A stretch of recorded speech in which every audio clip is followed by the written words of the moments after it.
Praise the Lord. आप सबको जय मसीह की। प्रभु यीशु को धन्यवाद करते हैं कि ये फाइटिंग पेयर में फिर आप सबके बीच में खुदावन ने हमें ये मौका दिया है प्रार्थना के लिए। तो आइए पहले हम वचन को देखेंगे। जो आज का जो वचन है, पहला यूहन्ना का पहला और दूसरा, और आज का जो टॉपिक है जीवन का वचन। तो इस वचन को कोई पढ़ेगा। उस जीवन के वचन के विषय में जो आदि से था, जिसे हमने सुना और जिसे अपनी आंखों से देखा, वरन जिसे हमने ध्यान से देखा और हाथों से छुआ। यह जीवन प्रकट हुआ और हमने उसे देखा और उसकी गवाही देते हैं और तुम्हें उस अनंत जीवन का समाचार देते हैं जो पिता के साथ था और हम पर प्रकट हुआ। हालेलुया। जो कुछ हमने देखा और सुना उसका सब समाचार तुम्हें भी हम देते हैं, इसलिए कि तुम भी हमारे साथ सौभागी हो। और हमारी ये सौभाग्यता पिता के साथ है और उसके पुत्र यीशु मसीह के साथ है।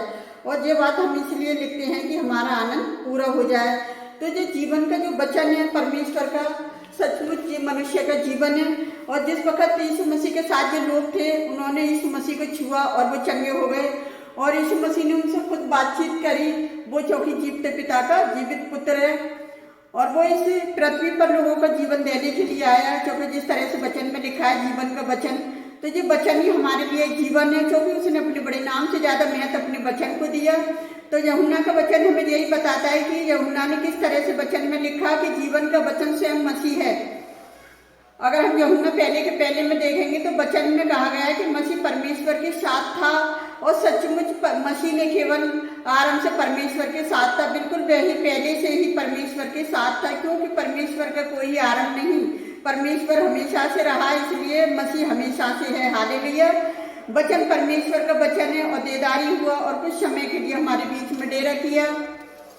और यूहन्ना पहले के 14 में परमेश्वर का वचन मसीह के एक सच्चे अवतार के रूप में संसार में आया। परमेश्वर का वचन दे रूप धारण किया, अर्थात एक मनुष्य बना। यूहन्ना दूसरे शिष्यों ने अपनी आंखों से मसीह को देखा था, उन्होंने उसे अपने हाथों से छुआ। मसीह कोई सपना या आत्मा नहीं था। प्रेतों ने उसे केवल उनकी मृत्यु से पहले भी छुआ था। बिल्कुल उन्होंने उसे उसकी मृत्यु से जीवित होने के बाद भी छुआ था, लूका 24:39 में। इसलिए यूहन्ना निसंदेह ये जानता था कि परमेश्वर का पुत्र यीशु मसीह एक पूर्ण मनुष्य भी था। हालेलुया। क्योंकि यीशु मसीह में जीवन था और यीशु मसीह का जो वचन है वो हमारे लिए जीवन है। और यीशु मसीह ने कहा, मार्ग और सत्य और जीवन मैं हूँ, जो मेरे पीछे आएगा वो कभी निराश ना होगा और ना वो कभी भटकेगा। तो मेरे प्रिय भाई बहनों, परमेश्वर ने, अगर मैं ये गवाही के रूप में आपको बताना चाहती हूँ कि किस तरह से परमेश्वर ने संसार में आपको और मुझको चुनकर भेजा है। तो परेशानियां तो इस संसार में आनी है, क्योंकि संसार के लोग नहीं जानते कि ये क्या कर रहे हैं प्रभु के लोगों के साथ। क्योंकि यीशु मसीह ने पहले अंतिम समय में कहा था, हे पिता तू इन्हें क्षमा कर, ये नहीं जानते। तो हमारा मतलब इनको क्षमा करना तो है, ये इनको मुंह तोड़ जवाब देना भी हमारा काम है और वचन से इनको मुंह तोड़ जवाब देना है। तो मैं एक छोटी सी गवाही बताती हूँ। जिस तरह से यूट्यूब पे एक लेडीज सारी कलेशियाओं में भगदड़ मचा रही है, तो इसकी भगदड़ से ना डरें। यानी कितनी ऐसी लेडीज हैं, हम में भी इससे भी ज्यादा अच्छी लेडीज हैं, जो अब वो लेडीज जो अपने धर्म का सम्मान नहीं कर सकती, वो हमारे धर्म का क्या सम्मान करेगी। वो अपने धर्म पर नहीं चल पा रही तो वो दूसरे के लोगों के बीच में तो आके खलल मचाएगी।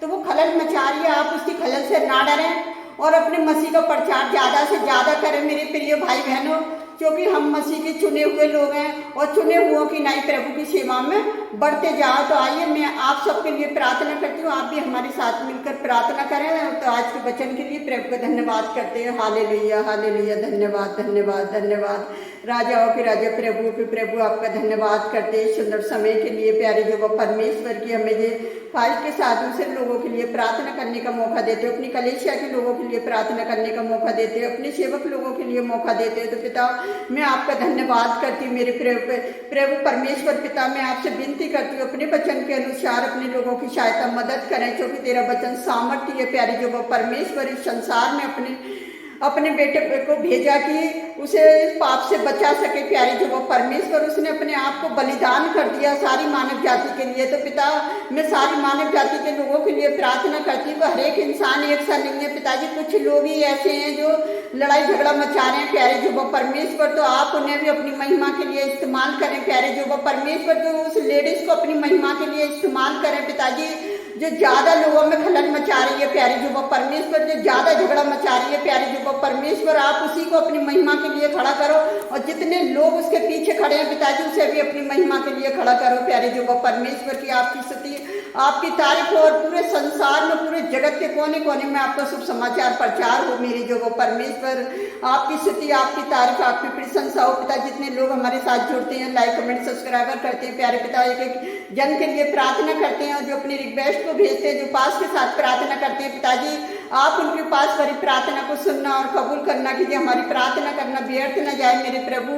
मैं आपसे विनती करती हूँ कितने लोग बीमार हैं आप उन्हें भी छुएं और चंगाई दें कि चंगाई की प्रार्थना व्यर्थ न, एक आशीष भरकर उभरे संसार के अंदर प्यारे जो परमेश्वर। जिस तरह से यीशु मसीह दुष्ट आत्मा को निकालते थे, लोग उसके विरोध खड़े हो जाते थे पिता, तो तेरे दास दासियों के जो लोग विरोध खड़े हो रहे हैं प्यारे जो परमेश्वर, एक एक जन को आपके हाथ में देते पिताजी, उन्हें बुद्धि दिए प्यारे जो परमेश्वर की वो लड़ाई झगड़ा ना मचाए और आपके भय में आ जाए प्यारे जो परमेश्वर। में अपने मसीह भाई बहनों के लिए सबके लिए प्रार्थना करती पिताजी, जो एकजुट होना चाहते हैं मसीह समाज को पिताजी, अपनी सामर्थ से भरकर उभारे प्यारे जो परमेश्वर की आपके नाम को महिमा मिले पिताजी। अपने मसीह भाई बहनों को सबको एक बार फिर आपके हाथ में देती प्यारे जो परमेश्वर, आपने सबकी प्रार्थनाओं को सुना और हमें जवाब दिया, उसके लिए भी मैं धन्यवाद करती पिता। आपकी ने जो भी हमारी प्रार्थना को सुना और कबूल किया उसके लिए धन्यवाद करती पिता। मैं जो भी मांगती है यीशु के नाम पर, आमीन। God bless you all.